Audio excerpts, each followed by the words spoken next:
Solo levelling के नया episode लेके मैं लौट आया हूँ। और हाँ दोस्तों, आप में से बहुत से लोग मुझसे कांटेक्ट करना चाहते हैं, बात करना चाहते हैं। मुझे पता है आप लोग कमेंट करते हो, मैं हर किसी का रिप्लाई नहीं दे पाता। इसीलिए मैंने नया इंस्टाग्राम आईडी बनाया है। डिस्क्रिप्शन में लिंक दे दूंगा, जाके फॉलो कर लो। और अगर आपको कुछ भी सजेशन या फिर मुझसे बात करना होगा तो वहाँ पे डीएम करो, मैं जवाब दे दूंगा। और हाँ, मैं जानता हूँ आप लोग बोलते हो कि 2 एपिसोड करके दो, लेकिन नहीं हो पाता है, मेरा भी काम रहता है। और 1 एपिसोड करके ला रहा हूँ, इतने में ही बहुत कुछ करना पड़ता है, बहुत टाइम लग जाता है। I hope you all understand. Episode के शुरू में हम जापान की हाल देखते हैं, जो कि बहुत ज़्यादा खराब है। उसी हेलीकॉप्टर को देखते हैं जिससे न्यूज़ बताया जा रहा है। कैमरामैन कहता है ये सच में बहुत बुरा है। दूसरा आदमी कहता है ये सारे बीस्ट, ये तो सारे के सारे बिल्डिंग्स को तोड़ते जा रहा है, पेड़ों को आग लगा रहे हैं। देख के लग रहा है अब पूरी ह्यूमैनिटी खत्म होने वाला है। और उससे भी बुरी चीज़, ये सारे जाइंट्स ह्यूमंस को खाते हैं। उसकी ये बात सुन के दूसरा आदमी कहता है डोंट वरी, मुझे जितना पता है अगर तुम उन पर हमला नहीं करते हो तो वो भी नहीं करेगा। पर प्रॉब्लम ये नहीं, प्रॉब्लम वो है, वो जो बंदा गेट को गार्ड कर रहा है, वो किसी के साथ फाइट भी नहीं कर रहा है या फिर अपनी जगह से हिल भी नहीं रहा है, बस एक ही जगह पे खड़ा हुआ है। और तभी हम डेंजन के सामने एक बहुत खतरनाक जाइंट को देखते हैं, जो कि उसी डेंजन को गार्ड कर रहा है और अपनी जगह से भी नहीं हिल रहा है। वो आदमी कंटिन्यू करते हुए कहता है पता नहीं ये उस डेंजन को गार्ड कर रहा है या फिर किसी का वेट कर रहा है। फिर कैमरामैन कंटिन्यू करते हुए कहता है ये मेरी पर्सनल ओपिनियन है, पर मुझे लगता है कि वो चीज़ वो अलाइव नहीं है, वो जिंदा नहीं है। पता है कि वो ब्रीथ कर रहा है, हिल रहा है अपनी जगह से, पर फिर भी उसके मूवमेंट्स पता नहीं क्यों रोबोटिक लग रहे हैं। देख के ऐसा लग रहा है कि उसको इसी चीज़ के लिए प्रोग्राम किया गया है। ये सुन के दूसरा आदमी कहता है ओह, रोबोट की बात कर रहे हो? अगर सच में ऐसा होता तो हम उसे शूट कर पाते। वैसे कितने दिन हुए हैं? 2 दिन। 2 दिन में ये हाल हो गया है। पता नहीं कब तक सारे लोग, सब कोई ठीक से रह पाएंगे, सब कोई बच पाएंगे। सीन शिफ्ट होता है, आजिन गिल्ड के बिल्डिंग में देखते हैं। जिन्हों चिल्ला के कहता है क्या तुम जापान जा रहे हो? क्या तुम सच में पागल तो नहीं हो गए हो? क्या तुमने न्यूज़ नहीं देखा? जेजू आइलैंड वो तो इसके सामने कुछ भी नहीं है। मैंने कभी अपनी ज़िंदगी में इतने मैसिव बीस्ट को नहीं देखा है। पर जिन कहता है अगर मैं सक्सेसफुल हुआ तो पूरे दुनिया के लोग हमारी गिल्ड को जान जाएंगे। जिन्हों सुन के कहता है पर सर। उसकी ऐसी हिचकिचाहट देख के जिन सोचने लगता है नॉर्मली तो वो मुझे कभी नहीं रोकता, हमेशा मेरे ऊपर विश्वास करता है, पर इस बार वो सच में सीरियस लग रहा है।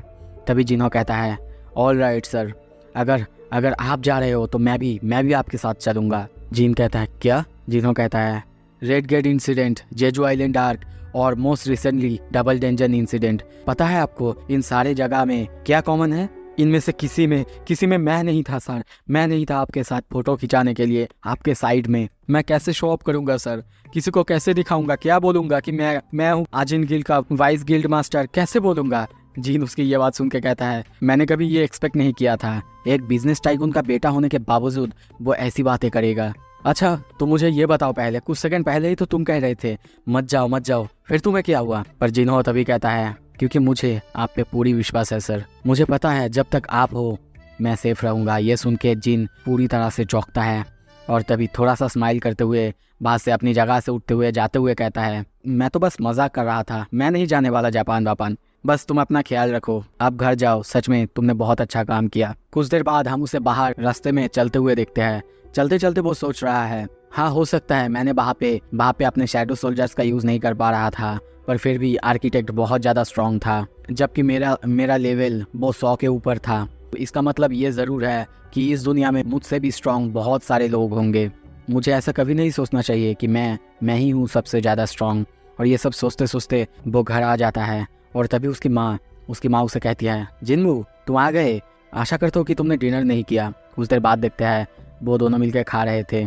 जिन पूछता है जिन हाँ वो क्यों नहीं आई है? उसकी मॉम कहती है उसने कहा कि उसे भूख नहीं है। तभी जिन खाते खाते सोचने लगता है ठीक है मुझे एक डिसीजन लेना ही होगा। सीन शिफ्ट होता है, पास्ट की सीन देखते हैं। जिन योम्यूगन की चेक को लौटाते हुए कहता है माफ़ करना, मुझे नहीं लगता मैं आपकी मदद कर पाऊंगा। जिन के पापा पूरी तरह से चौंकते हैं और कहते हैं क्या? पर तुम्हारी माँ वो तो पूरी तरह से ठीक हो गई थी ना? जिन कहता है चेयरमैन यो, अगर मैं सच में जानता बीमारी को ठीक कैसे किया जा सकता है, आपको क्या लगता है मैं चुप रहता? मैं इसका प्रॉफिट नहीं उठाता? और ये कह के उठ के चले जाता है। लिफ्ट में देखते हैं वो सोच रहा है हाँ वो जिन्हों का पापा है, शायद मुझे ऑनेस्ट रहना चाहिए था, पर फिर भी मैं उन्हें जानता भी नहीं। मैं जब उन्हें नहीं जानता वो किस तरह के इंसान हैं, मैं उन्हें ये सब नहीं बता सकता। और वैसे भी हॉली वाटर ऑफ लाइफ वो तो अभी बहुत कम बचा हुआ है, तो मुझे बहुत अच्छे से वाइजली यूज़ करना ही होगा। हाँ, उसका ऑफ़र वो सच में बहुत अच्छा था, पर फिर भी मुझे अच्छा नहीं लग रहा था। प्रेजेंट में आते हैं, वो अभी भी खा रहा है, सोच रहा है वो क्या करेगा। तभी खाते हुए कहता है, मॉम मुझे जाना होगा। उसकी मॉम अभी भी काम कर रही थी। जिन को देखते हैं ये कहने के बाद वो सोचने लगता है, बहुत सारे लोग हैं जिन्हें मेरी मदद की ज़रूरत है। हाँ मानता हूँ, बाहर बहुत सारे लोग होंगे, बहुत लोग होंगे जो कि मुझसे ज़्यादा स्ट्रांग होंगे, पर जब तक मैं लेवल अप कर सकता हूँ तब तक मुझे बाहर जाना होगा, लड़ाई करनी होगी और ज़्यादा पावरफुल बनना होगा। उसकी मॉम तभी कहती है, तुम्हारे पापा भी बिल्कुल ऐसे ही थे, पता है, खाने के बीच में ही किसी इमरजेंसी कॉल की वजह से उठ जाया करते थे। सीन शिफ्ट होता है, कुछ देर बाद हम जिन्हा को देखते हैं, उसकी हालत बहुत ज़्यादा ख़राब है। तभी जिन वहाँ पे आता है और आके कहता है, जिन्हा क्या तुम सोई हुई हो? वो कहती है, हाँ, पर क्या मैं बात कर सकता हूँ? वो फिर से कहती है, नहीं मुझे सोना है। पर जिन उसकी बात को इग्नोर करके उसके पास आके बैठता है और कहता है, क्या तुम्हें पता है रिसेंटली ऑलमोस्ट मैं मर गया था। यह कहने के बाद पीछे देखता है और तभी हंसते हुए कहता है, वेट, नहीं वो वाला नहीं। हाँ मानता हूँ मेरे साथ बहुत बार ऐसा हो चुका है, पर इस बार सच में मुझे लगा कि मैं मरने वाला हूँ। बहुत मैनेज करने के बाद मैं वापस आ पाया हूँ। हर बार जब मैं वापस आता हूँ मुझे बहुत अच्छा लगता है, तो मैं इस बार भी वापस आऊँगा। थैंक्स तुम्हें मुझे हर बार नहीं रोकने के लिए, इतने सालों से नहीं रोकने के लिए। जिन्हा रोने लगती है और रोते रोते कहने लगती है, हाँ, और वैसे भी मुझे नहीं लगता तो मेरी बात कभी सुनते। जिन तभी कहता है, हाँ, पर मैं वापस ज़रूर आऊँगा और चिंता मत करो, मैं तुम्हें हमेशा प्रोटेक्ट करता रहूँगा, चाहे मैं कितनी भी दूर रहूँ। तभी जिन्हा को प्रोटेक्ट करने के लिए अपने शैडोज़ को उसके पास छोड़ता है। सीन शिफ्ट होता है, कुछ देर बाद हम मिस्टर गो को देखते हैं जो कि बहुत सारे प्रेस के साथ है, और तभी वहाँ पे जिन भी आता है। वो भी प्रेस के सामने जापान जाने को लेकर बात करता है। सीन शिफ्ट होता है, कुछ देर बाद हम देखते हैं जापान में जिन और जिन्हो वहाँ पे आ चुके हैं। चारों तरफ उनकी फोटो खींचा जा रहा है, सब कोई बस उन्हें ही देख रहे हैं। सीन शिफ्ट होता है, जापान के और एक जगह पे देखते हैं। जगह की हालत बहुत ज़्यादा खराब है। तभी एक फौजी दो लोगों को कहता है, आप लोग जाइए, वहाँ पे बहुत कम जगह है। पर वो लोग जाने के लिए बिल्कुल तैयार नहीं, क्योंकि उनके पीछे और लोग हैं। पर वो फौजी कहता है, पर वहाँ पे तो जगह नहीं है और कभी भी जाइंट्स आ सकते हैं, प्लीज़ आप जाइए। पर वो लोग फिर भी जाने के लिए राजी नहीं होते और कहते हैं, हमने इन्हें वादा किया है एंड मोमेंट तक हम लोग इनके साथ रहेंगे, तो अभी मैं नहीं जा सकता। उनकी ऐसी जीत देख के वो सोल्जर कहता है, ठीक है तो फिर मैं ही रुक जाता हूँ, आप जाओ। वो लोग ऐसे बातें कर ही रहे थे, पर तभी देखते हैं वहाँ पे दो जाइंट्स आ जाते हैं और उन पर हमला करने लगते हैं। एक सोल्जर को वो खा भी लेते हैं।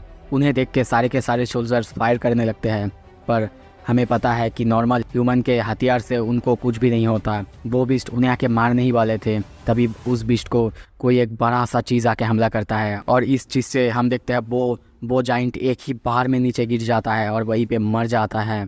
और कुछ देर बाद हम देखते हैं ये और कोई नहीं, जिनकी जो नागा शैडो था वो है जीमा। वो अपना साइज़ बहुत ज़्यादा बड़ा कर लेता है। उसे सामने देख के वो सोल्जर बहुत ज़्यादा चौंकता है, सारे के सारे लोग चौंकता है। तभी जीन उसके साइड से आके कहता है, ये जगह बहुत ज़्यादा डेंजरस है, शायद हमें इन्हें कोई और जगह पे ले जाना होगा। पर तभी ऊपर से पत्थर गिरने लगते हैं एक बूढ़े आदमी पर तभी वहाँ पे जिन्हो आता है और उन्हें प्रोटेक्ट कर लेता है।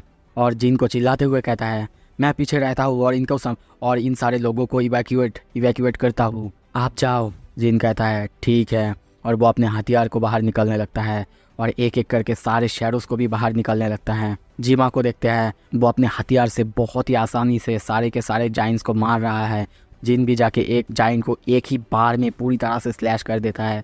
उसका अटैक इतना ज़्यादा पावरफुल था कि उस जाइंट का सर 2 हिस्सों में कट जाता है।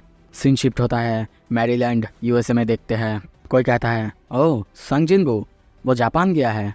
कुछ हंटर्स खाना खाते हुए उसके बारे में बातें करने लगते हैं। एक हंटर कहता है, अकॉर्डिंग टू मिस सेलनर, उन्होंने तो उसे एक लेवल तक अपग्रेड नहीं किया। यह सुन के दूसरा हंटर कहता है, क्या सच में? फिर तो वो मरने वाला है। हम सभी जानते हैं मिस सेलनर कितना ज़्यादा पावर दे सकता है। अगर उन्होंने उसे 1% भी पावर नहीं दे पाया है, इसका मतलब वो जल्दी ही मरने वाला है। और शायद हाँ, मरना ही ठीक है, उसका घमंड कुछ ज़्यादा ही हो गया था। एक डेंजन को क्या ख़त्म किया, उससे इतना ज़्यादा घमंड ठीक नहीं है।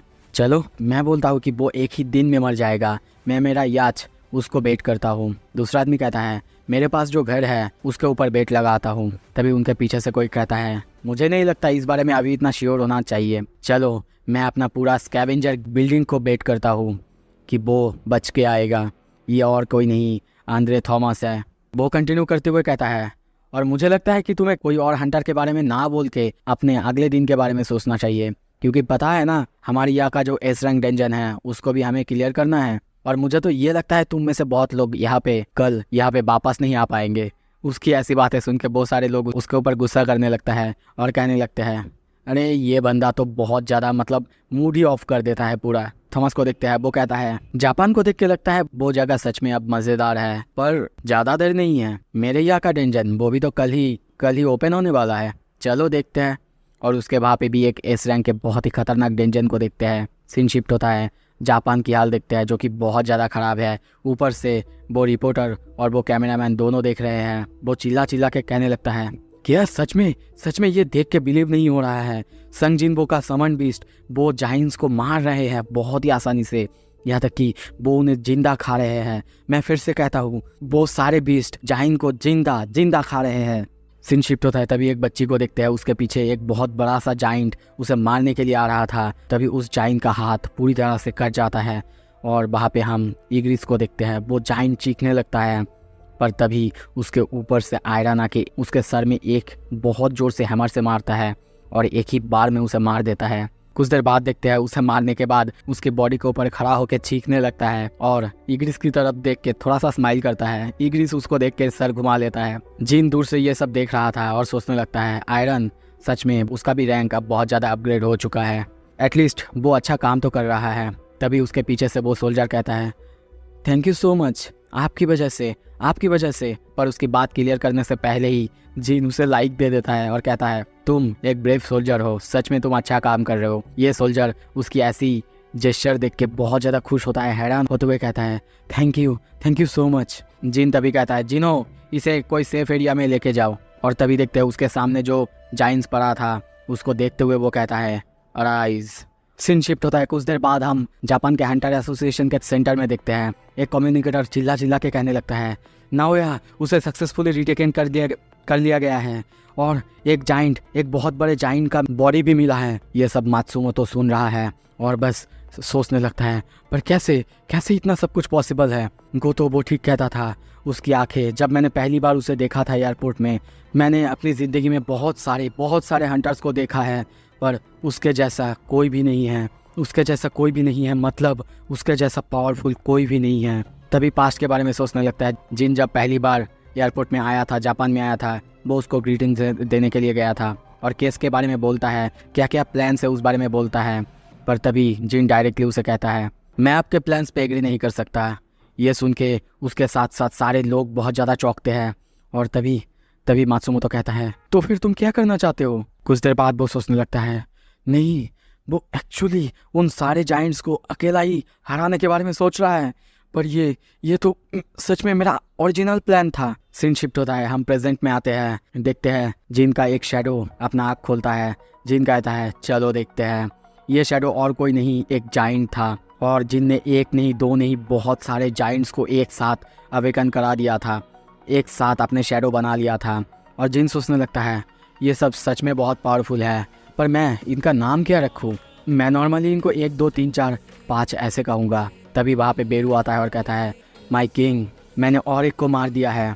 वो कहता है, ठीक है, तो फिर मैं उसका नाम 6 रख दूंगा और मैं इनकी बॉडी को शैडो एक्सचेंज करके टेलीपोर्ट कर लूँगा और मेरे शैडो सोल्जर्स बना लूँगा। तभी जिन्हों को रेस्ट करने के लिए कहता है। उसके बाद जिन सामने देख के सोचने लगता है, अब तक तो सब कुछ बहुत ईजी था, चलो देखते हैं, अब तो फाइट शुरू हुआ है। मैंने अपनी शैडो सोल्जर्स को पूरे के पूरे जापान में छोड़ दिया है। वो लोग सारे के सारे हंटर्स को हेल्प कर रहे हैं, मदद कर रहे हैं ताकि वो जाइंट्स को मार सके। और हम वैसा ही देखते हैं, जिनके बहुत सारे शैडोज अलग अलग जगह पे अलग अलग हंटर्स की मदद करे जा रहा है। जिन कंटिन्यू करते हुए सोचने लगता है, ये वॉरफेयर ये तो मेरी फेवर में लग रहा है। जितना कि मेरे पास माना है उससे मैं जानता हूँ मेरे शैडोज कितना ज़्यादा पावरफुल है। चाहे उनको कितनी बार भी मारा जाए, हर बार वो रिजेनरेट कर सकते हैं।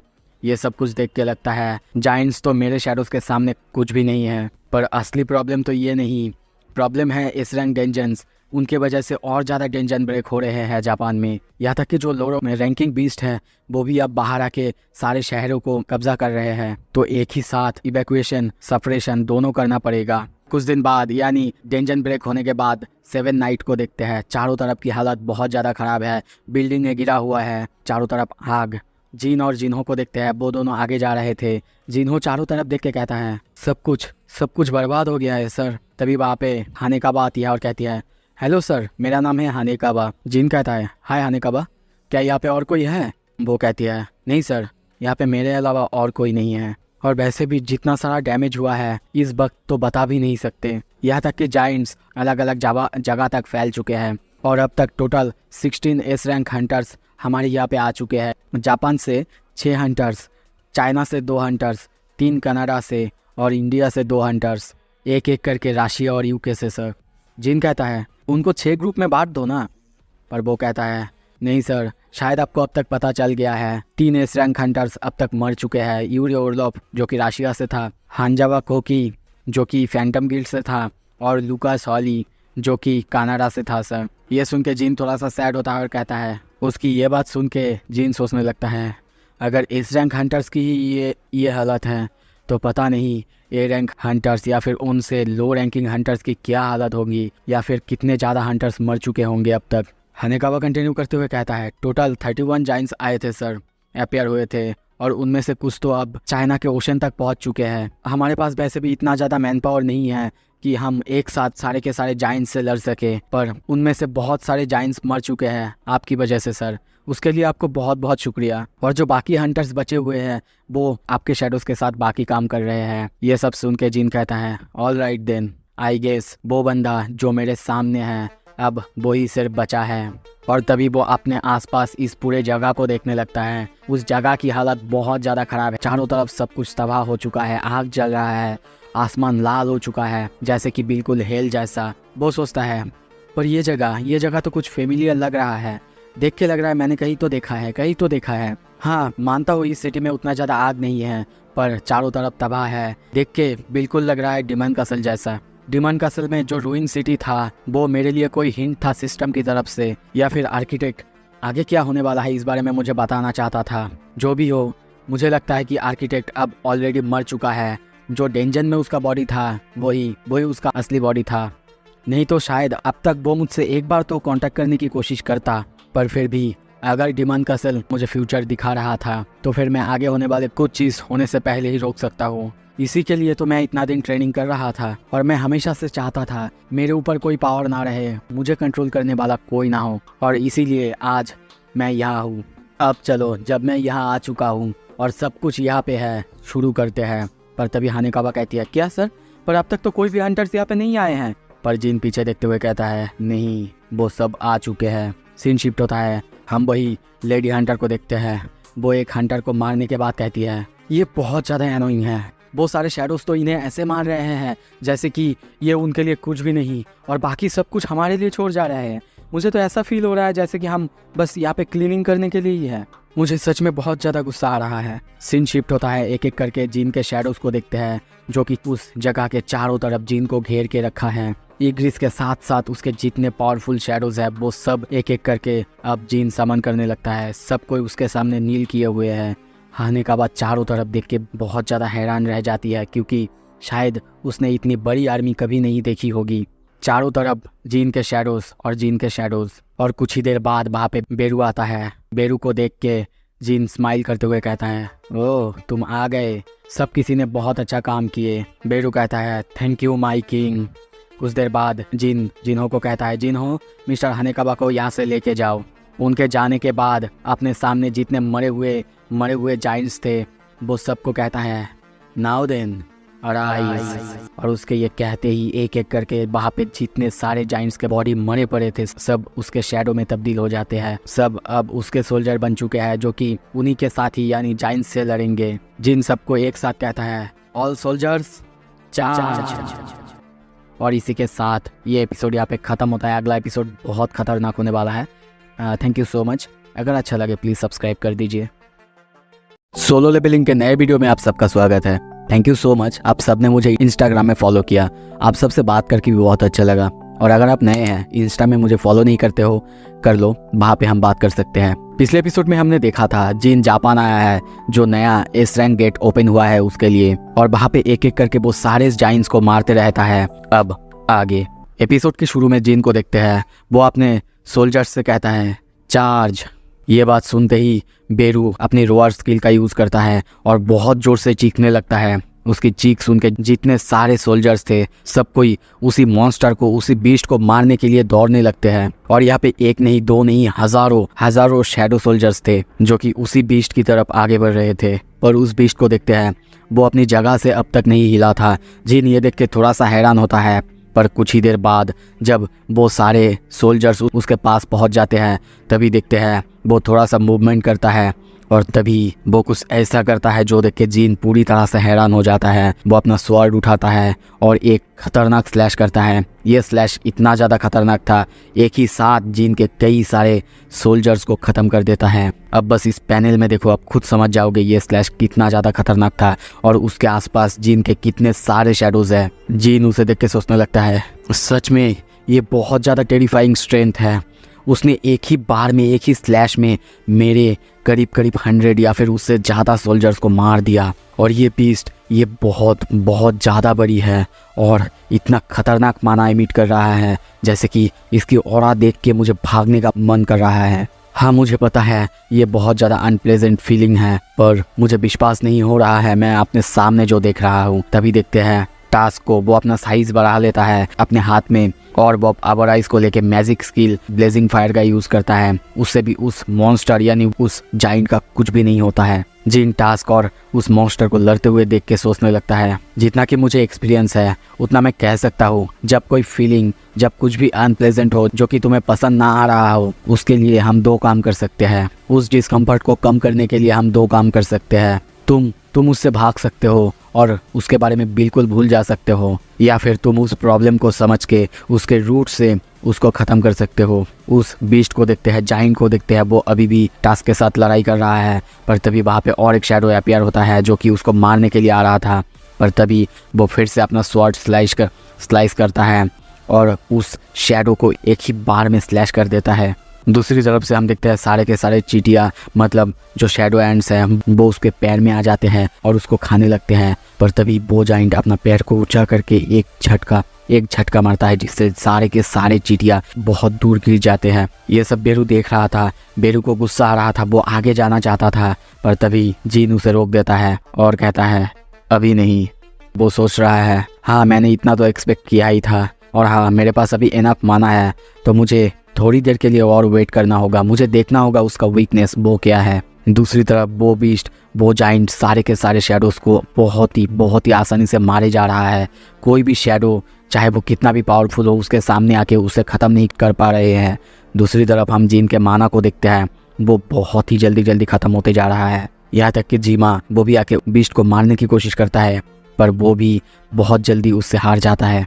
जीन का माना कम होते हुए दिखाया जा रहा है, वो बहुत जल्दी कम हो रहा है। जीन को देखते हैं, वो सोच रहा है उसकी पूरी बॉडी एक शील्ड की तरह काम कर रहा है, जैसे कि वो कोई आर्मर पहना हुआ है, और इसीलिए मुझे लगता है कि वो खुद को डिफेंड नहीं कर रहा है। उसे खुद पर इतना ज़्यादा कॉन्फिडेंट तो है कि बाहर से कोई भी उसे कुछ कर नहीं सकता। पर उस टाइम जब उसकी आँख की तरफ अटैक किया गया था, उसने रोका था और तभी चिल्ला के कहता है काइसेल अब चलो, और एक साथ उसके सारे शैडोज़ वहाँ पे उसको मारने के लिए निकल जाते हैं। वो जाइंट जिन को आते हुए देख रहा था, जिन भी आके उसको अटैक करने लगता है, पर वो जाइंट उसकी अटैक को आसानी से रोक देता है। पर जिन तभी कंफर्म होने के लिए अपने स्वॉर्ड से उस पर अटैक करता है, उसकी आँख की तरफ अटैक करता है, और तभी वो बीस्ट इस अटैक को डिफेंड करता है। ये देख के जिन अब समझ चुका था कि वो अपनी आँख को बचाने की कोशिश कर रहा है, मतलब उसकी अगर कोई कमज़ोरी है वो उसकी आँख ही है। जिन कहता है मुझे पता था मुझे ये, पर वो ये सोच ही रहा था। तभी हम देखते हैं वो जाइंट उस पर वही स्लैश का हमला करता है जो अटैक जाके काइसल को हिट करता है। वो भी समझता है कि वो लोग मर चुके हैं, पर तभी वहाँ पे देख के वो पूरी तरह से चौंक जाता है, क्योंकि इग्रिस उसकी तरफ बहुत ही तेज़ी से अटैक करने के लिए आगे बढ़ रहा था। इग्रिस आके अपने ड्रैगन स्वॉर्ड से उस पर अटैक करता भी है, पर उस अटैक को वो जाइंट आसानी से रोक लेता है। पर तभी उसके सामने आता है जीन, जो कि कैमोफ्लेज का यूज़ कर रहा था, और उसके सामने आके उसके आँख में जाके अटैक करता है। जिससे वो जाइंट बहुत जोर से चीखने लगता है, उसको बहुत दर्द हो रहा था। ये देख के जीन हंसने लगता है और कहता है पता था मुझे पता था ये। और तभी दूसरी तरफ बेरू को देखते हैं, वो भी अपने पंजे बड़े कर लेता है, जाइंट की बॉडी पर स्क्रैच करने की कोशिश करता है। जीन तभी अपना कमांडर्स ऑथोरिटी का यूज़ करता है और उस जाइंट पर बहुत खतरनाक हमला करता है। एक साथ चारों तरफ से उस जाइंट पर बेरू, इग्रिस और जीन मिलकर हमला कर रहे हैं, जिससे हम देखते हैं उस जाइंट की हालत बहुत ज़्यादा ख़राब हो जाता है। वो दर्द से चीखने लगता है, जिसे कि अब तक कोई छू नहीं पा रहा था। उसे जीन और उसके शैडोज़ मिलकर रुला दे रहे हैं। वो चीखने लगता है दर्द में, और उन सब की ऐसी हालत, उसकी चीखना दूर से जिन्हो और हानेकावा देख रही थी। हानेकावा सोचने लगती है ये बैटल अब हंटर और बीस्ट के बीच नहीं है, ये बैटल है दो मॉन्स्टर के बीच। वो बहुत ज़्यादा हैरान है क्योंकि जीन को अब तक उसने फाइट करते हुए नहीं देखा। दूसरी तरफ जिन्हो को देखते हैं, वो स्माइल करते हुए सोच रहा है सर अब ग्रेट हो। सीन शिफ्ट होता है, जाइंट को देखते हैं, वो अभी भी चीख रहा है। और तभी जीन को देखते हैं जो कि उसके नाक के पास है। तभी चिल्ला के कहता है म्यूटिलेशन। उसके आँख में जाके म्यूटिलेशन से अटैक करता है और इस अटैक से वो आसानी से उस जाइंट की आँख को फोड़ देता है। आग जाने की वजह से जाइंट का खून चारों तरफ बिखरने लगता है, बॉडी से बार बार खून बाहर आने लगता है। तभी जीन चिल्ला के कहता है बेरू तुम्हारी बारी।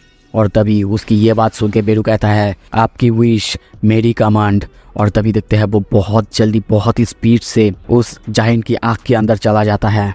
सोचो आपके साथ ऐसा होगा तो कितना ज़्यादा दर्द होता है। इतना ही ज़्यादा दर्द उस जाइंट को हो रहा था। उसके अंदर, उसके आँख से कोई शैडो बीस्ट अंदर जा रहा है, उसके बॉडी के अंदर। वो चीख रहा है दर्द से। जीन यहीं पे नहीं रुकता, वो फिर से म्यूटिलेशन का अटैक करता है। और एक बार दो बार नहीं, बार बार म्यूटिलेशन का अटैक करने लगता है उसकी बॉडी के, उसकी आँख के आसपास, हर एक जगह में। और दूसरी तरफ उसकी बॉडी के अंदर हम बेरू को देखते हैं, वो उसकी बॉडी के अंदर जाके हर एक हिस्से को ख़त्म करता जा रहा है, हर एक हिस्से को तोड़ता मरोड़ता जा रहा है। उस जाइंट की हालत देखते हैं बहुत ज़्यादा ख़राब है। उसके मुंह से उसका खून निकल रहा है और तभी उसके अंदर से बेरू चीखता है। उसी के साथ वो भी आखिरी बार के लिए चीखने लगता है। और इसी के साथ जिनके पास नोटिस आता है तुमने एक एनिमी को हरा दिया है। उसके मरने के बाद ही जीन को बहुत सारा लेवल अप मिलता है। उसकी बॉडी जीन के सामने है, जीन अपने शैडोज़ के साथ उसको देख रहा है और अपने नोटिस को देख के सोचने लगता है क्या मैंने एक एनिमी को हरा दिया है। तभी जीन कहता है सर ये बहुत अच्छा था, ये सच में बहुत अच्छा था। मुझे विश्वास नहीं हो रहा है आपने अकेला ही डंजन बॉस को हरा दिया। पर जीन बस उसकी तरफ देख के सोचने लगता है सिस्टम ने तो मुझसे ये नहीं कहा कि मैंने डंजन बॉस को हरा दिया है। क्या ये रेड ये अब तक ख़त्म नहीं हुआ है? और इसके बॉडी के आसपास ब्लैक स्मोक भी नहीं आ रहा है, मतलब मैं इसका शैडो भी एक्सट्रैक्ट नहीं कर सकता। मुझे पता था मुझे। जिन्हो उसकी तरफ जा रहा था, तभी जिन्हो को इशारा करता है रुक जाओ। जाइंट के दांत के पीछे देखता है, वहाँ से और कोई नहीं बेरू निकलता है। और बेरू कहता है माय किंग ये मैं हूँ और कोई नहीं। उसे देख के जीन कहता है ये तुम हो। और फिर सोचता है ये जाइंट मर चुका है पर फिर भी अभी भी इसके अंदर इतना माना है कि ये बेरू की प्रेजेंस को ही छुपा पा रहा है। पर तभी वो डेंजन ब्लास्ट होता है, बहुत बड़ी माना स्टॉर्म आता है। ये देख के जीन बहुत ज़्यादा चौंकता है। वो माना स्टॉर्म बाहर से बहुत दूर जीन हो सबकी तरफ आ रहा था, पर उससे जीन को तो कुछ भी नहीं होता। वो बस सोचने लगता है क्या इतना ज़्यादा पावरफुल माना स्टॉर्म। और तभी पीछे देखते हुए सोचने लगता है क्या पर जीन हो उसका क्या।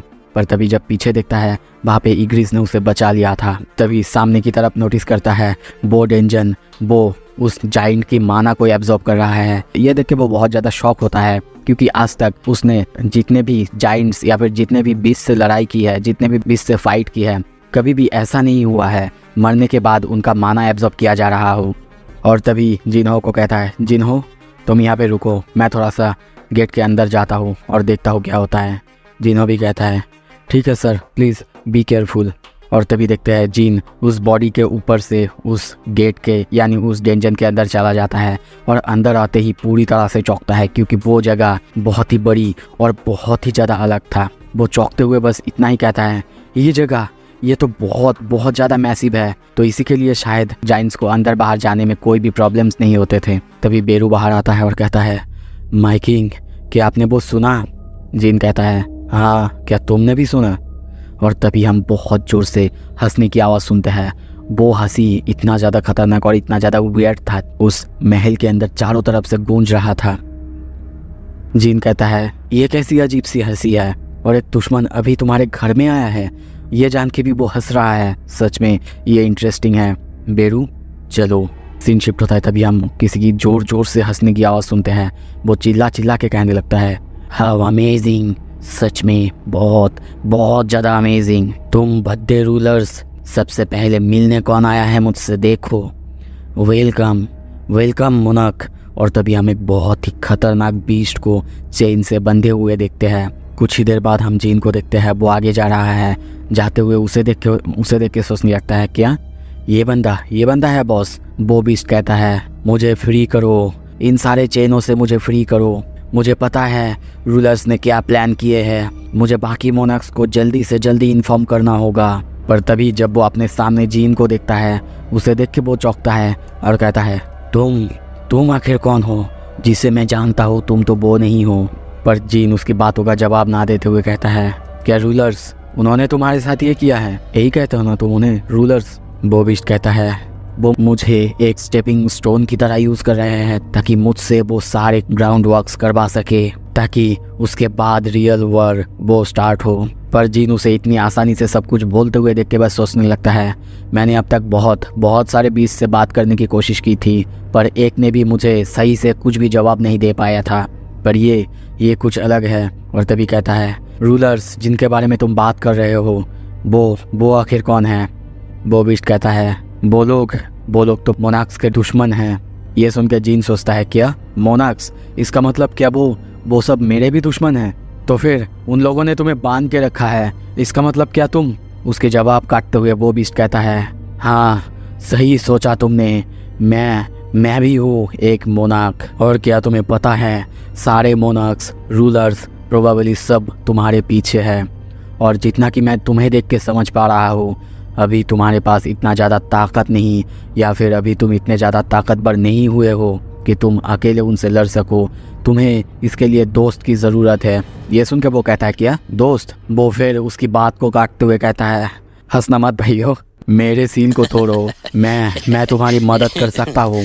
जिन कहता है, क्या एक बीस्ट ह्यूमंस की मदद करेगा? तुम्हें लगता है मैं इस बात पर विश्वास कर लूँगा?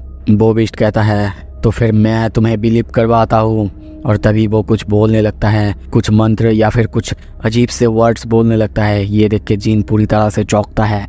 तभी जीन के सामने नोटिस आता है जिसमें लिखा हुआ था, the king of giants, the मोनाक ऑफ द बिगिनिंग, लेगिया या फिर लेजिया, जो भी हो प्रोनाउंसिएशन आप देख लेना। उसने एक स्किल कास्ट किया है, द प्लेज ऑफ ट्रस्ट। अगर तुमने इसे एक्सेप्ट कर लिया तो तुम दोनों एक दूसरे से एक बंधन में बन जाओगे, जिसका मतलब तुम दोनों में से कोई भी एक दूसरे से झूठ नहीं कह पाएगा। क्या तुम इसे एक्सेप्ट करते हो? जिन थोड़ी देर सोचता है, इस नोटिस को देख के कहता है, क्या king of giants? Okay except. वो मोनाक यानी लेगिया कहता है, मैं लेगिया कहूँगा, थोड़ा सा देख लीजिएगा। वो कहता है, मेरे चेन्स को तोड़ दो, मुझे आज़ाद करो, मैं तुम्हारी मदद कर सकता हूँ। जिन तभी कहता है, हाँ ऑल राइट, मैं कम्प्लीटली ट्रस्ट पर तभी उसकी आवाज़ अजीब होने लगता है, वो बोल नहीं पाता। ये सुन के बोबिस्ट कहता है, यही तो है द प्लेज ऑफ ट्रस्ट, अब ये काम कर रहा है और इसी की वजह से तुम झूठ नहीं बोल पा रहे हो। जिन कहता है, अब समझा, पर मोर इम्पोर्टेंटली तुम मेरे साथ इतने अच्छे से बातें कैसे कर सकते हो और मुझे सब कुछ कैसे बता सकते हो, कैसे बता पा रहे हो, जैसे कि बाकी मैजिक बीस्ट नहीं कर पा रहे थे। अब तक जितनों से मैंने लड़ा है, कोई भी मुझे सब कुछ खुल के नहीं बता पा रहा था। ये सुन के वो कहता है, क्या मैजिक बीस्ट? जिन कहता है, हाँ मैजिक बीस्ट, मॉन्स्टर्स जो कि गेट से बाहर आते हैं। वो कहता है, ओह तुम्हारा मतलब है द डेनिजेंस ऑफ कियोस। उससे पहले मैं तुमसे एक सवाल करना चाहता हूँ, तुमने हमें सेम लेवल पे रखने की ज़रूरत भी कैसे की? तुम्हें पता है वो कौन है? रूलर्स और मोनाक्स की तरह सेम लेवल पे रखने की ज़रूरत भी कैसे की? तुम्हें क्या लगता है वो कौन है? वो तो सिर्फ कुछ स्ट्रगलर्स है जो कि पहले सोल्जर्स थे, पर बाद में उन्हें बंदी बनाया गया रूलर्स के द्वारा और उनकी आर्मी में शामिल किया गया और उन्होंने उन्हें पूरे इटर्निटी के लिए बंदी बना के रखा। इसीलिए उनके पास जो सेंस ऑफ सेल्फ था, वो पूरी तरह से डिस्ट्रॉय हो चुका है। वो अब खुद के बारे में कुछ भी नहीं जानते, कुछ भी पहचानते नहीं, उनके दिमाग में कुछ भी नहीं। वो बस अब पूरी तरह से मॉन्स्टर है। पर मैं उनकी तरह नहीं हूँ, मैं हूँ किंग। मैं बहुत बहुत दिनों से बहुत ही पेशेंटली वेट कर रहा था कब यहाँ से निकल पाऊँ, और तब मैं तुमसे मिला। जिन कहता है रूलर्स आर्मी, क्या इसका मतलब तुम उन्हीं सिल्वर आर्मर पहने हुए सोल्जर्स की बात कर रहे हो? वो कहता है हाँ यही तो है रूलर्स के सोल्जर्स। जिन पूछता है वेल तो फिर क्यों बार बार रूलर्स हमारे पृथ्वी पे इन सारे बीस्ट को भेजते हैं? ये बात सुन के थोड़ी देर के लिए लेगिया चुप होता है। वो बोलना नहीं चाहता था, पर तभी कहता है हाँ वो है रूलर्स। जैसा कि मैंने कहा था वो लोग वार के लिए तैयारी कर रहे हैं। वो लोग इस दुनिया को, इस पृथ्वी को बैटलफील्ड में तब्दील करना चाहते हैं, और हम मोनाक से और एक बार लड़ना चाहते हैं और एक बार बैटल करना चाहते हैं। पर जिनको ये बात बिल्कुल समझ में नहीं आता, अगर उन्हें लड़ना ही है तो बीस्ट को भेजने का क्या फ़ायदा है? लेगिया कहता है वो लोग बस ये एक सिंपल रीज़न के लिए कर रहा है, वो लोग तुम्हारी दुनिया को माना से भर रहे हैं। ये बात सुन के जिन पूरी तरह से चौंकता है, और तभी हमें यहाँ पे बताया जाता है मैजिक बीस्ट जो कि गेट से बाहर आते हैं, उन्हें तो कर्स की तरह देखा जाता है, पर उनकी बॉडी से जो माना निकलता है उन्हें ब्लेसिंग की तरह देखा जाता है। यहाँ तक कि बहुत सारे लोग ये मानते हैं उनके बाहर से जो ऑब्जेक्ट्स मिलते हैं जिसमें माना होते हैं, जैसे कि माना क्रिस्टल्स या फिर एसेंस स्टोन, वो अब मतलब वर्तमान दुनिया में ताकत की सबसे बढ़िया सोर्स है। मतलब ताकत की अगर कोई ज़्यादा सोर्स है उनमें सबसे ऊपर आता है माना क्रिस्टल्स या फिर एसेंस स्टोन। पर जीन सोचता है पर रूलर्स वो उन्हें इस पृथ्वी पर इसीलिए भेज रहे हैं ताकि पृथ्वी को माना से भर सके। लेगिया कंटिन्यू करते हुए कहता है इससे अच्छा कोई भी रास्ता नहीं हो सकता। पावर्स जो कि इस दुनिया में एग्जिस्ट ही नहीं करते, पर उनके अंदर वो पावर एग्जिस्ट करते हैं, इसीलिए उनके खून से इस दुनिया को भर रहे हैं ताकि वो पावर यहाँ पे आ जाए। और इसीलिए रूलर्स उन्होंने डिसाइड किया कि उन्होंने जिन्हें बंदी बनाकर रखा है उनको वॉर के लिए यूज़ करा जाए। क्या तुम्हें पता है पृथ्वी पर माना की डेंसिटी दिन ब दिन बहुत ज़्यादा बढ़ता जा रहा है? या फिर तुम इस पृथ्वी को इस तरह से देख सकते हो, या फिर इस बात को इस तरह से ले सकते हो जैसे वो इस पृथ्वी को फर्टिलाइज कर रहे हैं ताकि वो यहाँ पे आके लड़ सके, तब वो लोग आके यहाँ पे लड़ सके। और तुम शायद ये भी जानते हो माना का डेंसिटी बहुत ज़्यादा होता है, मतलब माना दुनिया को ताकत देता है, तो वो लोग प्लान कर रहे हैं इस दुनिया को माना से भरने के लिए ताकि वार की जो शौक होगा उससे इस पृथ्वी को या फिर इस दुनिया को कुछ ना हो। जीन ये सुन के सीरियस होते हुए कहता है वार से तुम्हारा मतलब? लेगिया कंटिन्यू करते हुए कहता है सही समझे तुम, वार से मेरा मतलब वही एक और बार rematch between monarchs and the rulers. उन दोनों के बीच और एक बार जंग छिड़ जाएगा, और इस जंग के वजह से सिर्फ एक ही चीज़ हो सकता है, तुम्हारा जो दुनिया ये पूरी तरह से हेल में बदल जाएगा तुम्हारा दुनिया। ये सुन के जीन बहुत ज़्यादा चौंक जाता है। उसको डिमन कासल की वही बात याद आता है जब उसने इस दुनिया को जलते हुए देखा था। लेगिया फिर से कहता है अब कोई टाइम नहीं है, जल्दी करो, जल्दी मुझे छुड़ाओ। मोनाक्स और रूलर्स वो लोग ऐसे ही बैठे नहीं रहेंगे। इनफैक्ट मुझे लगता है कि रूलर्स उन्होंने तो ऑलरेडी अपना काम चालू कर ही दिया है। तभी जीन कहता है तुम बार बार ऐसी बातें कर रहे हो जैसे कि वो लोग मुझे पकड़ने ही वाले हैं, पर क्यों वो लोग मुझे पकड़ना चाहते हैं? लेगिया कहता है तुम्हें सच में कुछ नहीं पता है ना? कुछ भी नहीं पता तुम्हें? जो पावर तुम्हारे अंदर है वो एक्चुअली तुम्हारा नहीं है। द फैक्ट कि वो पावर तुम्हारे अंदर है या फिर तुम्हें दिया गया है, इसका मतलब इसका जो राइटफुल ओनर है उसने रूलर्स और मोनाक्स दोनों को बिट्रे किया है, इसीलिए तुम मोनाक्स और रूलर्स दोनों के एनिमी बन चुके हो। हाउएवर तुम्हें चिंता करने की बिल्कुल ज़रूरत नहीं, मैं तुम्हारे साथ लड़ूंगा, तो क्या तुम मेरी मदद नहीं करोगे? उसकी ये बात सुन के जीन थोड़ी देर के लिए सोचता है और तभी बहुत ज़्यादा सीरियस होकर कहता है अगर तुम सच में मेरी मदद करना चाहते हो तो फिर क्या ये अच्छा नहीं होगा कि तुम मेरी शैडो सोल्जर बन जाओ, जिनमें हम ऐशबॉर्न की झलक पाते हैं। और लेगिया भी उसमें ऐशबॉर्न की झलक देखता है और पूरी तरह से चौंकता है। जीन को भी बहुत ज़्यादा सीरियस दिखते हैं। लेगिया सोचने लगता है क्या था ये? कुछ देर के लिए मुझे लगा और तभी कंटिन्यू करते हुए कहता है मोनाक्स और रूलर्स उनके पास एस्ट्रल बॉडीज होते हैं, उनको सिर्फ डिस्ट्रॉय किया जा सकता है, उनको सिर्फ मारा जा सकता है, और जब डिस्ट्रॉय होते हैं, मरते हैं, उसके बाद उनको कभी भी शैडोज बनाया नहीं जा सकता। इसीलिए मैं तुम्हारा शैडो सोल्जर नहीं बन सकता। अब तो मेरी मदद कर दो, तुम्हारे पास मेरी मदद करने के लिए एनफ रीज़न है। जिन उसकी तरफ आगे जाते हुए अपनी तलवार को, अपनी डैगर को समन करता है, पर मन में सोच रहा है पर ये सिचुएशन मुझे कुछ भी समझ में नहीं आ रहा है। क्यों इतना मुझे अनईजी फील हो रहा है। कुछ तो होगा जो मैं देख नहीं पा रहा हूँ। लेगिया कहता है मुझे जल्दी से जल्दी चेन से रिलीज करो। जीन उसकी एक चेन को काटते हुए कहता है तुमने मुझे कहा था कि तुम मेरी मदद करोगे, राइट? लेगिया कहता है हाँ कहा था, मैंने कहा था मैं तुम्हारी मदद करूंगा और ये कंप्लीट डील है दो मोनार्क्स के बीच। और तभी देखते हैं जीन उसके हाथ के चेन को काट देता है और तभी वो सोचने लगता है कुछ ही देर के लिए, पता नहीं कुछ सेकंड के लिए मुझे शायद ऐसे लगा कि मैं उसे देख रहा था, पर क्या वो हेलुसिनेशन था? जीन तभी उसके दूसरे हाथ की तरफ जाते हुए कहता है तो फिर क्या इसका मतलब है, क्या तुम ह्यूमैनिटी के साथ हो? पर ये सुन के वो मोनार्क बिल्कुल चुप हो जाता है। वहाँ पे पूरी तरह से सन्नाटा हो जाता है। उसे चुप देख के जीन समझ जाता है कि वो ह्यूमैनिटी के साथ नहीं है, मतलब वो ह्यूमैनिटी को डिस्ट्रॉय करेगा। जीन कहता है तुम कुछ क्यों नहीं बोल रहे हो? क्या इसका मतलब ये प्लेज ऑफ ट्रस्ट की वजह से है? तुम मुझसे झूठ नहीं बोल पा रहे हो? और तभी उसके पीठ पर वो एक एसेंस स्टोन को देखता है और उसे देख के कहता है जो एसेंस स्टोन तुम्हारे पीठ पर है, जब तक वो तुम्हारे पीठ में है तुम्हें आवाज़ें सुनाई देता है ना? आवाज़ें जो कि इंसानों को मारने के लिए कहता है।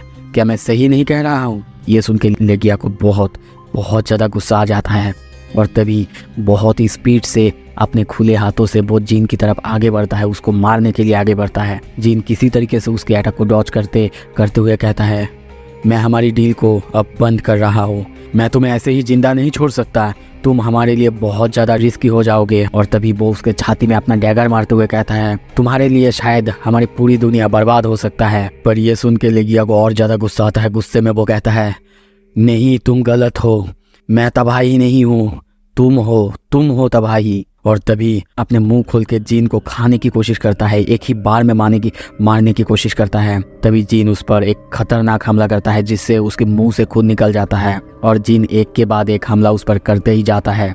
वो चीख रहा था, वो ज़्यादा कुछ कर नहीं सकता क्योंकि बंधा हुआ है। अगर बंधा हुआ नहीं होता तो शायद हमें यहाँ पे एपिक फाइट देखने को मिलता। उसकी हालत अब बहुत ख़राब है। वो कहता है ह्यूमन रेस और उन सारे कैप्चर डेनिजेंस के बीच जब फाइट होगा, तुम्हें पता है ये पूरी दुनिया एक ब्लडी बैटलफील्ड में ट्रांसफॉर्म हो जाएगा। मैं दुआ करता हूँ कि तुम जिन्हें प्रोटेक्ट करने के बारे में सोचते हो, प्रोटेक्ट करना चाहते हो, वो सब हेल फायर में जल के धुआं हो जाए। पर जीन उसकी तरफ देख के सीरियस होके कहता है ये मैं कभी होने नहीं दूंगा। और तभी वो उसका सर धड़ से अलग कर देता है जिससे वो वहीं पे मर जाता है। जीन को नोटिस मिलता है तुमने इस dungeon boss the monarch of the beginning Legia को हरा दिया है। तुम्हारा एक्सपी कैलकुलेट किया जा रहा है, तुमने बहुत सारा एक्सपी गेन किया है, तो इसे कैलकुलेट करने में थोड़ा सा टाइम लगेगा। जीन को देखते हैं उसके हाथ में एसेंस स्टोन है। उसे देखते हुए वो सोच रहा है ये बहुत बुरी बात है, मैंने उसे अपने सोल्जर में कन्वर्ट नहीं कर पाया, पर कोई बात नहीं, ये प्राइस ये भी बहुत अच्छा है। तभी उसे बहुत सारा लेवल अप का नोटिस मिलता है। कुछ देर बाद हम देखते हैं लेगिया वहाँ से गायब होने लगता है और जीन का लेवल वो भी बहुत ज़्यादा इंक्रीज हो चुका है। लेवल 122 तक वो पहुँच चुका है। सीन शिफ्ट होता है, कहीं दूर एक बहुत बड़ी सी हाउस को देखते हैं। वहाँ पे एक हेलीकॉप्टर आके रुकता है और तभी एक आदमी को देखते हैं। वो कहता है मैं तुम लोगों को यहाँ पे एक्सपेक्ट नहीं कर रहा था आज। और ये और कोई नहीं, national level Hunter Christopher read है। और उन दोनों को देखते हुए वो कहता है बहुत दिन हो गए है ना डेप्यूटी डायरेक्टर और मिस सेलनर, आप भी? डेप्यूटी डायरेक्टर कहता है कुछ अर्जेंट आ चुका है जिसके बारे में मुझे तुमसे बात करनी है, क्या तुम सब किसी को यहाँ से जाने के लिए कह सकते हो? क्रिस्टोफर अपने असिस्टेंट को जाने के लिए कहता है और कहता है जब तक मैं ना कहूँ और वो लोग चले ना जाए तब तक मेरे रूम के आसपास किसी को आने मत देना। कुछ देर बाद हम देखते हैं वो तीनों मिलके बैठ के बातें करने लगते हैं। तभी वो कहता है क्या हुआ, ऑल ऑफ ए सडन आप लोग मेरे यहाँ पे क्यों आए हैं? और अगर आप लोग उसी गेट के बारे में, उसी एस रैंक गेट के बारे में मुझसे बात करने आए हैं या फिर मुझसे मदद मांगने आए हैं तो मैं पहले ही बोल दूं मैं बिल्कुल नहीं जाने वाला। मिस सेलनर तभी कहती है नहीं ये बात नहीं है, हम यहाँ पे इसलिए नहीं आए हैं, जो है वो इससे भी और ज़्यादा सीरियस है। ये सुन के वो कहता है क्या एस रैंक गेट से ज़्यादा सीरियस और क्या हो सकता है? मिस सेलनर कहती है क्राइसिस, स्लाइटली कुछ चांस है नियर फ्यूचर में तुम्हें मार दिया जाए। ये सुन के वो पूरी तरह से चौंकता है क्योंकि वो एक नेशनल लेवल हंटर है और ऐसा कौन हो सकता है नेशनल लेवल हंटर को आके मार सकता है। सो ये एपिसोड यहाँ पे खत्म करते हैं, अगला एपिसोड जल्दी लाऊंगा, देखने के लिए बहुत बहुत शुक्रिया। पिछले एपिसोड में हमने देखा था जिन आखिरकार जापान का एस रैंक गेट को पूरी तरह से खत्म कर देता है, और दूसरी तरफ क्रिस्टोफर रीड जो कि एक नेशनल लेवल हंटर है, उसको मिस सेलेना रख के कहती है उसे कोई मारने वाला है।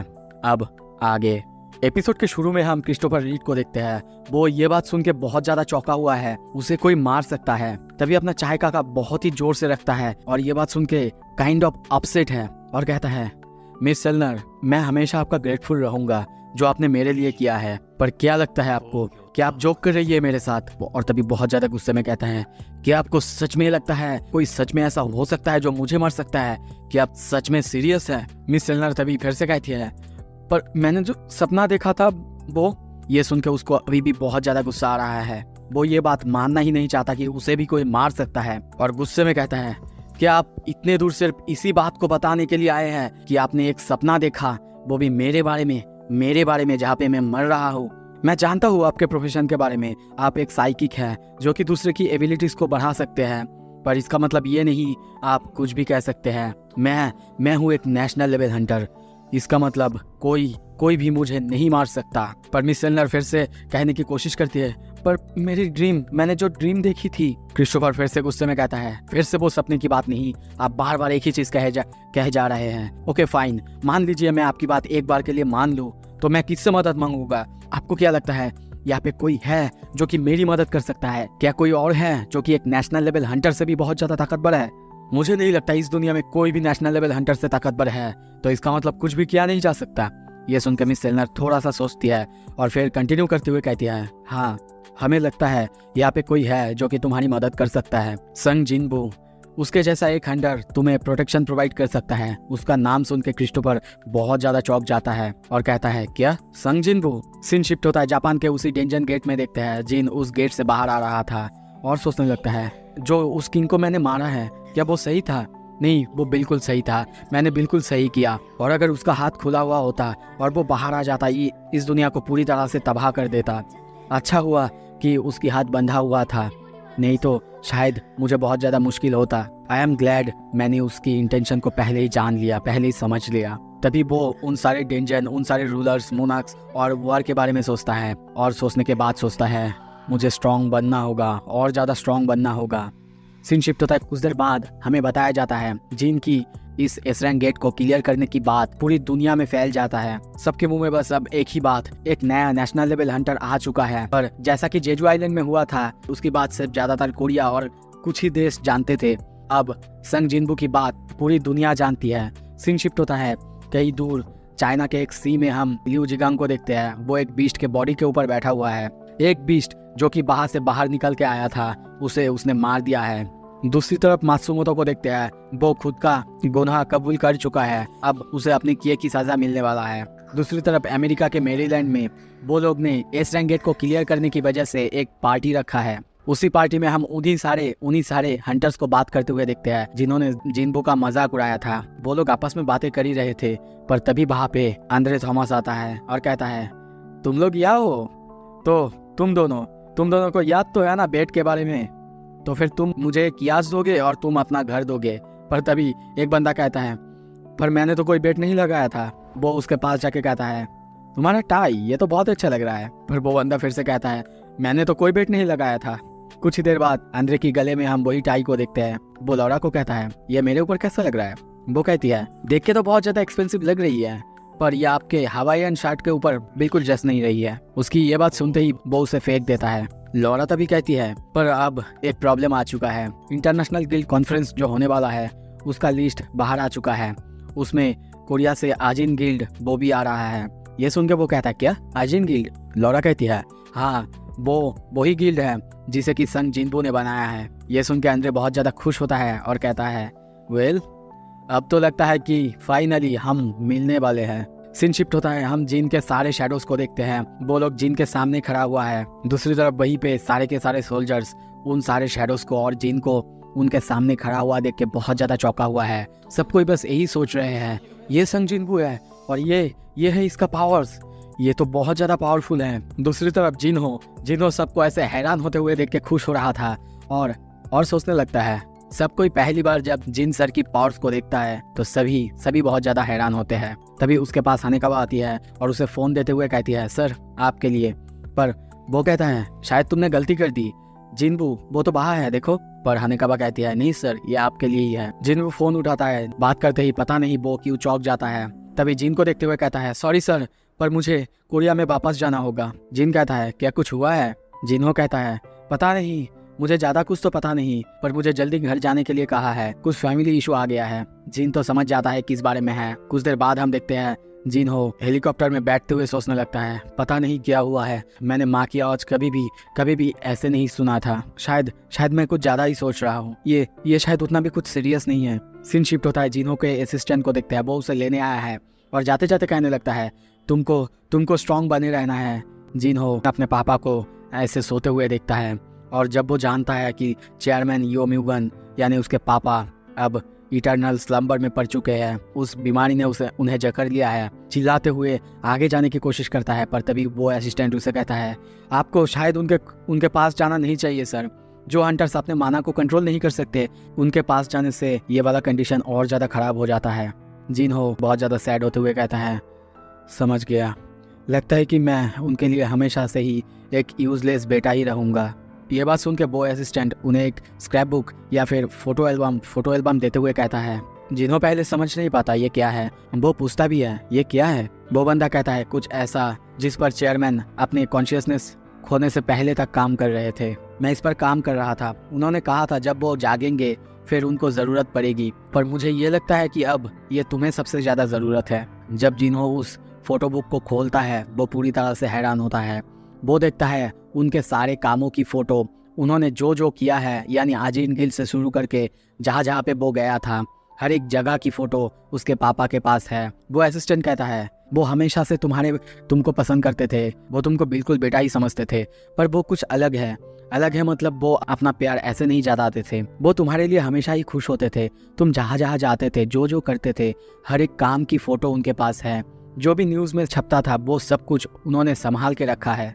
यहाँ तक कि तुमने मोस्ट रिसेंट जो अपना अचीवमेंट्स किए हैं वो सब कुछ उन्होंने संभाल के रखा है। ये सब कुछ देख के जिन्हों रोने लगता है। असिस्टेंट कहता है, ये नहीं कि चेयरमैन तुम्हें पसंद नहीं करते थे, तुम्हें प्यार नहीं करते थे, बस उनका तुम पर कुछ ज़्यादा ही हाई एक्सपेक्टेशन है, क्योंकि वो तुम्हें कुछ ज़्यादा ही प्यार करते हैं। जिन्हों रोने लगता है। पर कुछ देर बाद वो असिस्टेंट कहता है, चलो सर अब घर जाते हैं। वो दोनों बाहर से घर जाने लगते हैं। तभी जिन्हों को ऐसा लगता है कि उसके पीछे उसके सर में कोई टापली मारता है। वो पीछे मुड़ता है पर वहाँ पे कोई नहीं था।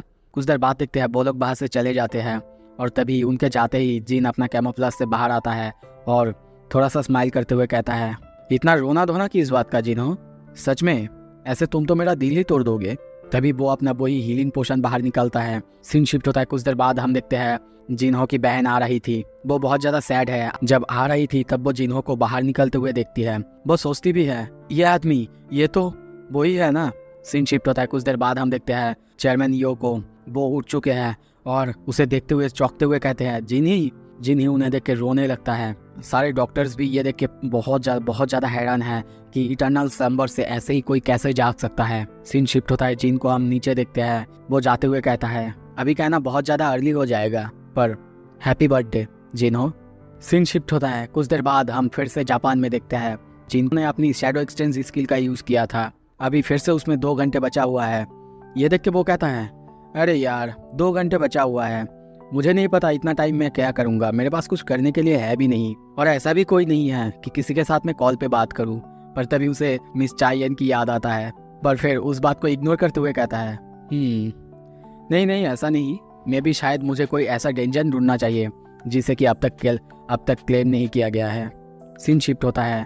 हम उसी मेंशन यानी क्रिस्टोफर रीड के मेंशन में देखते हैं। वो सोया हुआ है पर तभी उसे कुछ अजीब लगता है। वो नींद से एकदम से जग जाता है। अपना ड्रेस पहन के बाहर आने लगता है। बाहर आते हुए चारों तरफ देखते हुए कहता है, चारों तरफ इतना ज़्यादा शांति क्यों है। एक वाइन के ग्लास को लेता है और ज़मीन में पटक देता है। वो वाइन का ग्लास टूट जाता है पर उसका कोई आवाज़ नहीं होता। ये देख के उसे और ज़्यादा शक होने लगता है। चारों तरफ देखते हुए सोचने लगता है, वाइन का ग्लास अभी टूटा पर इसका कोई आवाज़ मैंने क्यों नहीं सुना, क्या चल रहा है। तभी देखते हैं नीचे की तरफ आते हुए कहता है, कौन है। यहाँ तक कि उसे डिप्यूटी डायरेक्टर की बात भी याद आता है। वो सोचने लगता है उन्होंने उससे कहा था ये है गो गुनी का नंबर, कोरिया के हंटर एसोसिएशन के चेयरमैन। अगर तुम्हें कोई भी ज़रूरत पड़े तो उनसे कांटेक्ट कर लेना, तुम्हें मदद मिल जाएगा। एक बार के लिए वो सोचता भी है शायद उन्हें मदद के लिए बुला लेना चाहिए, पर तभी वहाँ पे कुछ अजीब होता है और तभी उसके सामने एक हम अजीब से आदमी को देखते हैं। गाइज मुझे पता है इसका ये कौन है, मैं आपको अभी के लिए इसका नाम या फिर कुछ भी स्पॉइलर नहीं दूंगा। अभी मैं इसे नॉर्मली कोई बंदा या फिर ऐसे ही कुछ बोलूँगा। क्रिस्टोफर उसे सामने देखता है, सिर्फ इतना ही नहीं अपने सामने और 2 बंदे को देखते हैं। देखते हुए कहता है तुम लोग आखिर कौन हो? वो बंदा बीस्ट लैंग्वेज में कहता है तुम सच में इन इंसानों पर इतना ज्यादा आसानी से सब छोड़ देते हो? इससे तुम्हें कुछ भी नहीं मिलेगा। Fragment of brilliant light. ये सुन के क्रिस्टोफर सोचने लगता है क्या बीस्ट लैंग्वेज, और तभी कहता है आखिर तुम लोग क्या कहने की कोशिश कर रहे हो? पर वो बंदा हंसते हुए कहता है मैं तुमसे बात नहीं कर रहा हूँ, मैं तो उनसे बात कर रहा हूँ जो कि तुमसे कनेक्टेड है। क्रिस्टोफर को बहुत ज्यादा गुस्सा आ जाता है और वो गुस्से में कहता है क्या मैं तुम्हें कोई मजाक लग रहा हो? वो अपने पावर को अप करने लगता है, अपने असली फॉर्म में आने लगता है और तभी उसे अपने स्पिरिचुअल बॉडी मैनिफेस्टेशन करते हुए देखते हैं।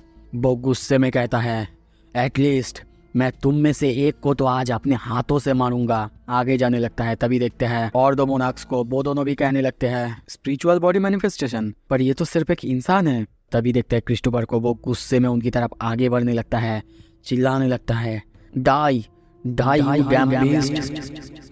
वहाँ पे उसके आँख से पूरे बिल्डिंग में बहुत ज़्यादा ब्लास्ट होता है। पूरे बिल्डिंग में हम बहुत सारे जगह पर क्रैक्स देखते हैं। सीन शिफ्ट होता है, जापान में हम जीन को देखते हैं, वो गाड़ी में है। चारों तरफ उसके लिए सारे के सारे लोग चीयर कर रहे हैं। जहाँ से जिस रोड से वो जा रहा है उस रोड में चारों तरफ बस उसकी एक झलक पाने के लिए सब लोग रास्ते में खड़े हुए हैं। तभी एक बंदा कहता है ये जो सारे लोग तुम अपने आसपास देख रहे हो ना जीन, ये सारे लोग तुम्हारी बस एक झलक पाने के लिए यहाँ पे खड़े हुए हैं। पता है यहाँ पे कितने लोग हो सकते हैं? करीब 1 लाख या फिर उससे भी ज़्यादा लोग। जीन बस यही सोच रहा है आई गेस ये मेरा लास्ट डे है जापान में। पर तभी बीरू पीछे से आता है और कहता है माय किंग, ये लोग आपको बहुत ज़्यादा रिस्पेक्ट दे रहे हैं, आपकी सम्मान करते हैं, तो मुझे लगता है कि आपको भी इन्हें हाथ उठा के थोड़ा सा इशारा कर देना चाहिए। सीन शिफ्ट होता है, कुछ देर बाद हम उसे प्लेन में देखते हैं। वो कहता है ऐसा चांस तो बहुत कम होता है, प्लेन में तुम्हें ऐसे ही कोई फेमिलियर फेस मिल जाए, क्या तुम इस बात पर कोई भी आर्ग्यू करना चाहते हो? तभी उसके साइड में हम एडम को देखते हैं। वो हंसते हुए कहता है मुझे पता है सर, आप इस बात पर विश्वास नहीं करेंगे। जीन कहता है तो हम फिर से मिल गए मिस्टर एडम वाइट। एडम ये जान के बहुत ज्यादा खुश होता है कि जीन को उसकी नाम याद है, पर जीन तभी सोचता है एक्चुअली मुझे तो ये बेरू ने बताया था। बेरू ने उससे कहा था माय किंग ये है एडम वाइट, आपको इसका नाम नहीं भूलना है और गलत प्रोनाउंस तो बिल्कुल नहीं करना है, आपको आपकी डिग्निटी को संभाल के रखना है माय किंग। क्या आपके यहाँ पे भी कोई ऐसा गेट खुला है जिसको बंद करने के लिए मेरी मदद चाहिए? एडम कहता है नहीं सर, उस गेट को ऑलरेडी बंद कर दिया गया है, पर प्लीज आप थोड़ा सा ये देखिए। तभी वो अपना लैपटॉप ऑन करता है और क्रिस्टोफर रीड के घर को दिखाता है और कहता है आपको देख के क्या लग रहा है? ये आग ये कोई ऑर्डिनरी आग नहीं है सर, पर जिनको ये आग देख के बिल्कुल समझ में नहीं आता कि ये क्या है। एडम कहता है सर क्रिस्टोफर रीड, आप तो उसे जानते ही होंगे, one of the national level hunters में से है, उसी की वजह से यहाँ पे ये आग लगा है और करीब 1800 या फिर उससे भी ज़्यादा फायर वर्कर्स और बहुत सारे मेज हंटर मिलके भी इस फायर को कंट्रोल नहीं कर पा रहे हैं। जीन कहता है ये फ्लेम तो बहुत ज़्यादा इंटेंस लग रहा है, क्या इसका मतलब क्रिस्टोफर रीड? एडम सर हिलाते हुए कहता है हाँ सर, हमें विश्वास नहीं हो रहा था, उसे किसी ने मार दिया है। तभी अपने पॉकेट से एक फ़ोटो निकालते हुए कहता है ऑल्सो ये फ़ोटो, इसे देखिए, इस मर्डर के बारे में पूरा सस्पेक्ट इस पर गया है। वो ये बात कंटिन्यू करता उससे पहले ही वो खुद को हवा में पाता है, वो बिल्कुल समझ नहीं पाता कि अभी उसके साथ क्या हुआ। पर तभी जीन को देखते हैं, वो अपने टेलीकाइनेसिस से उसे उठाया हुआ है और उसकी बॉडी में बहुत जोर से प्रेशर दे रहा है। वो बहुत ज़्यादा गुस्से में है और गुस्से में कहता है अगर ये किसी तरह का मजाक हुआ तो सच में यहाँ से मैं तुम्हें जिंदा वापस जाने नहीं दूंगा। एडम के सिक्योरिटी गार्ड्स आगे आने लगते हैं पर वो उन्हें रोक देता है और कहता है ये आदमी जो आप फोटो में देख रहे हो सर, ये वो नहीं है जिसके बारे में आप सोच रहे हो सर। वो उसे सब कुछ समझाता है, जैसे कि उसके पापा यानी जिन के पापा कैसे डेंजन से बाहर आए हैं और कैसे वो उसके पापा नहीं बल्कि एक मैजिक बीस्ट है जो कि उसके पापा के रूप में आए हैं। ये सारे बातें सुन के जिन थोड़ा सा शांत होता है और उसे छोड़ देता है। मिस्टर एडम उसे ये सब भी बताते हैं कि कैसे कुछ महीने पहले ही उसने होंग डोंगसो को हराया था और वहाँ से गायब हो गया था। मैं समझ सकता हूँ सर आप कैसा फील कर रहे हो, पर ये जो आदमी आप फोटो में देख रहे हो ये आपके फादर नहीं हैं। ये सब बातें सुनकर जिन पूछता है तो फिर मुझे तुम ये क्यों दिखा रहे हो। वो कहता है क्योंकि कुछ ही दिन पहले सर इंटरनेशनल गिल्ड कॉन्फ्रेंस होने वाला है और जब ये बात बंद दरवाजे के बीच नहीं रहेगा तब पता नहीं आप क्या करेंगे, और इसीलिए मैं आपको यहाँ पे बताने आया हूँ। एडम कंटिन्यू करते हुए कहता है रिसेंट जो इंसिडेंट हुआ है उसके वजह से अमेरिका को अपना एक नेशनल लेवल हंटर खोना पड़ा है, तो आप समझ सकते हैं ये कितनी बड़ी बात है, और इसीलिए ब्यूरो कुछ भी करने के लिए तैयार हो जाएगा। हम फेडरल ब्यूरो आपके साथ एक अच्छे रिलेशनशिप रखना चाहते हैं मिस्टर संग,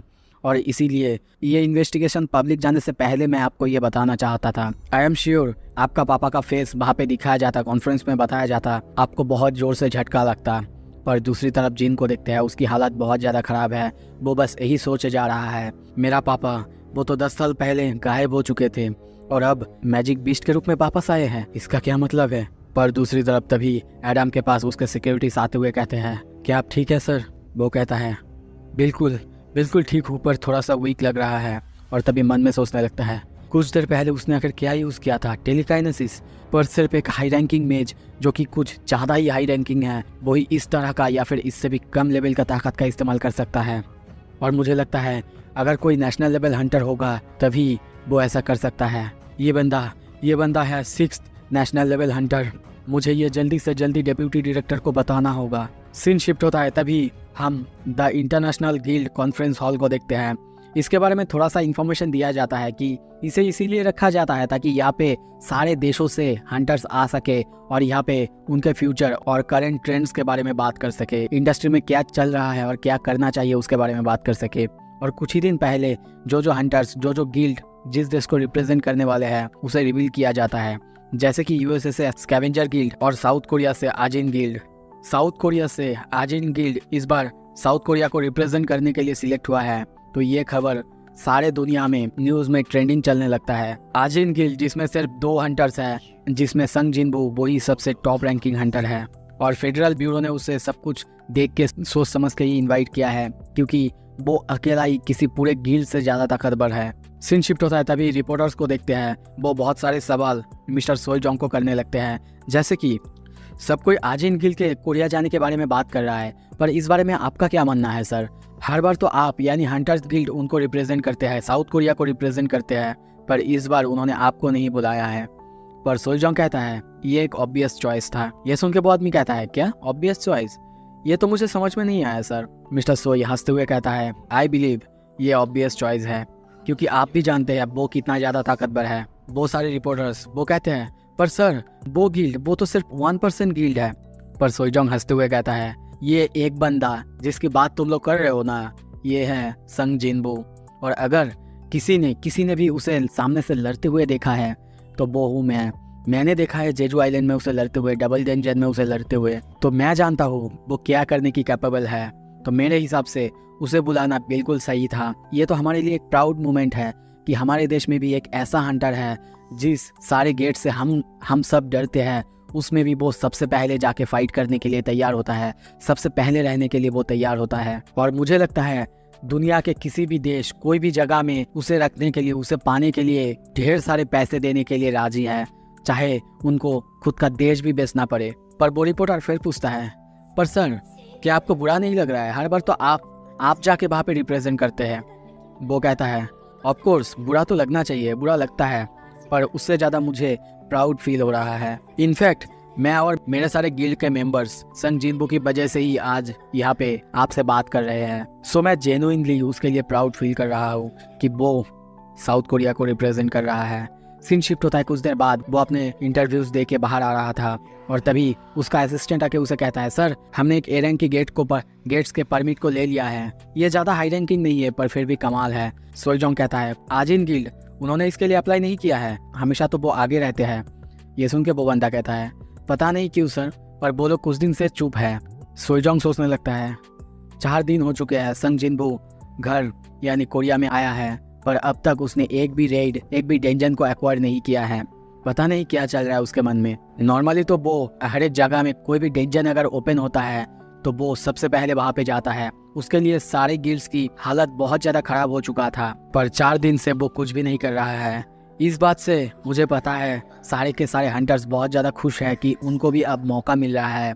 जैसे कि मिस्टर बिएकियन हो, लिम तागियो, वो भी बहुत ज़्यादा खुश है, पर मैं उनकी तरह नहीं हूँ। सीन शिफ्ट होता है, हंटर एसोसिएशन के टावर में देखते हैं। वहाँ पे मिस्टर बू कहता है, सर चाइना ने संग जिनबू का इन्फॉर्मेशन मांगा है सर। मिस्टर गो कहता है, क्या इन्फॉर्मेशन? जैसे कि कोई पर्सनल इन्फॉर्मेशन? वो कहता है, नहीं सर, वैसा कुछ नहीं, उन्होंने बस जो कुछ भी पब्लिक डॉक्यूमेंट्स है वैसा ही मांगा है, जैसे कि कोई न्यूज़ आर्टिकल्स, ऐसा कुछ। संग जिनबू कहाँ गया था, कौन से रेट्स पे, उसके सारे रिकॉर्ड्स मांगे हैं। पर मिस्टर गो कहता है, क्या उन्हें नहीं बताया संग जिनबू किसी भी देश में नहीं जाना चाहता? और हमने भी तो ये क्लियर कर दिया था कि वो हमारा देश छोड़ के कहीं नहीं जाएगा। पर मिस्टर बू कहता है, सर ये पूरे चाइना के गवर्नमेंट ने नहीं मांगा है, पर ये कोई एक आदमी ने मांगा है। ये सुन के वो कहता है, क्या कोई एक आदमी? कौन है वो? मिस्टर बू कंटिन्यू करते हुए कहता है, सर चाइना का जो 7 स्टार हंटर है लियू जीगैन, उसने संग जिनबू में इंटरेस्ट दिखाया है सर। और यहाँ पे हमें बताया जाता है चाइना में ऐसे ही करके हंटर्स को रेटिंग दिया जाता है। नॉर्मली वहाँ पे कोई ए रैंक बी रैंक ऐसे नहीं कहा जाता, वैसे वहाँ पे सिर्फ स्टार्स के हिसाब से बोला जाता है। और चाइना में लियू जीगैन का स्टार है 7 स्टार। नॉर्मली वहाँ पे सबसे ज़्यादा हाईएस्ट स्टार 5 स्टार मतलब एस रैंक होता है, पर लियू जीगन वहाँ के सारे एस रैंक हंटर्स को सरपास करता है और इसीलिए सिर्फ वही है जिसे वहाँ पे 7 स्टार दिया गया है। यह सुन के मिस्टर गो खुश होते हुए कहता है, आई सपोज कि स्ट्रॉन्ग को रिकॉग्नाइज करता है, पर तुम ये रिक्वेस्ट को डिनाई कर दो या फिर जो सरफेस लेवल में इंफॉर्मेशन है वही तुम उन्हें बता दो। सीन शिफ्ट होता है, कुछ देर बाद हम लौरा को देखते हैं। वो आके थॉमस अंद्रे को कहती है, संग जिनबू वो कल यहाँ पे आ रहा है। थॉमस अंद्रे कहता है, क्या टाइम आ गया? टाइम तो बहुत जल्दी बीतता है। कुछ देर बाद हम वहाँ पे होंग डोंगसो को आते हुए देखते हैं। वो कहता है, सर आपने मुझे बुलाया? थॉमस पीछे देखते हुए कहता है, ओह नाइस टाइमिंग, वैसे कुछ है जिसके बारे में मुझे तुम्हें बताना है। मैं ज्यादा देर ना करते हुए डायरेक्ट पॉइंट पर आता हूँ। संग जिनबू, उससे पंगा मत लेना। उसका नाम सुन के मिस्टर होंग बहुत ज्यादा हैरान होते हैं, बहुत ज्यादा चौंकता है। उसके आंखों में हम गुस्से को देखते हैं। थॉमस अंद्रे तभी कहता है, मुझे पता है तुम्हारे और संग जिनबू के बीच क्या है। तुम्हें लगता है कि उसने तुम्हारे भाई को मारा है, शायद तुम जानना भी चाहते हो एग्जैक्टली वहाँ पे क्या हुआ है। उसके भाई का नाम सुन के होंग डोंगसो को बहुत जल्दी गुस्सा आता है और वो कहता है, पर सर। ये सुन के थॉमस अंद्रे को बहुत ज़्यादा गुस्सा आता है और वो बहुत ही गुस्से में उसकी तरफ उंगली करते हुए कहता है, क्या मैंने तुम्हें बोलने के लिए कोई परमिशन दिया है? होंग डोंगसो थॉमस अंद्रे की इस गुस्से वाले रूप को देख के पूरी तरह से घबरा जाता है। लौरा दूर से ये सब देख रही थी और बस सोचने लगती है, प्लीज बस चुप रहो।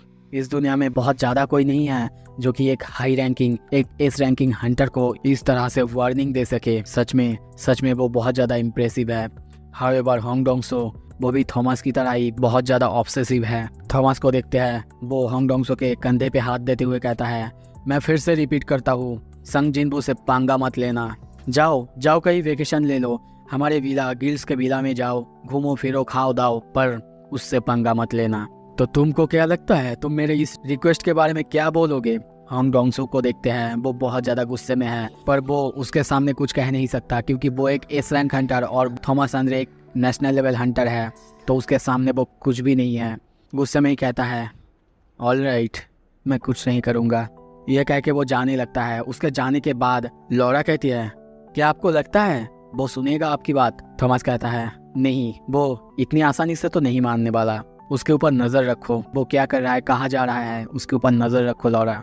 और अब उसके भी मन में सवाल है, क्या वो उसकी बात को एक्सेप्ट करेगा? मुझे लगता है कि वो मरना ज्यादा पसंद करेगा इस तरह के फ्रस्ट्रेशन से। और तभी होंग डोंगसो को देखते हैं, वो बहुत ज्यादा गुस्से में है, बस कुछ कह नहीं पा रहा है। सो इसी के साथ ये एपिसोड यहाँ पे खत्म करते हैं। अगला एपिसोड जल्दी लाऊंगा। देखने के लिए बहुत बहुत शुक्रिया।